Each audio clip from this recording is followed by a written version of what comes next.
Je viens d'arriver hier à Moscou. On est le 6 septembre aujourd'hui et je me trouve au nord de la ville de Moscou, à une trentaine de kilomètres, dans une petite ville qui s'appelle Zelenograd. Et dans cette ville, il se trouve un Auchan, un supermarché Auchan. Et je me suis dit, je vais regarder un peu ce qui se trouve dans ce type de supermarché, savoir si les sanctions ont eu leur effet. Et là, qu'est-ce que je constate? Que tous les rayons sont pleins avec des produits dont nous avons l'habitude de voir chez nous.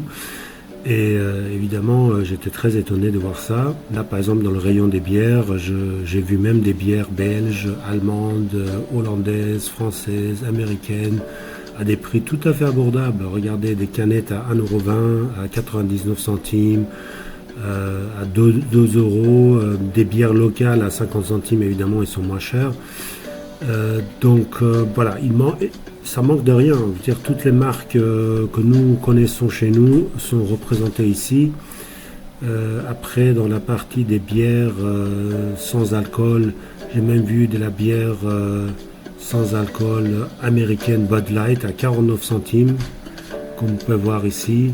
Canterbro à 76 centimes. Ensuite, je suis parti vers le rayon des vins, parce que je me suis dit peut-être qu'au niveau des vins c'est différent. Mais là encore, j'ai vu qu'il y a beaucoup de choix. Il y a énormément de choix. Du vin espagnol, du vin italien. Là par exemple, un Chianti à 8,49 €. C'est tout à fait correct comme prix.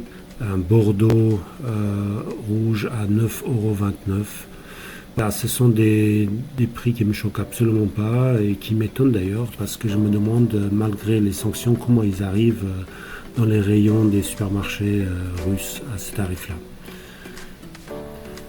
Ensuite, en me baladant dans le rayon de la viande, j'ai vu aussi que voilà, la viande locale était vraiment beaucoup moins chère que chez nous. On parle de moins de 5 € le kilo. Au niveau de charcuterie, pareil, beaucoup de choix, de la charcuterie espagnole, italienne. La même constatation au niveau des fromages. Il y avait des fromages françaises, hollandaises, italiennes, mozzarella, etc.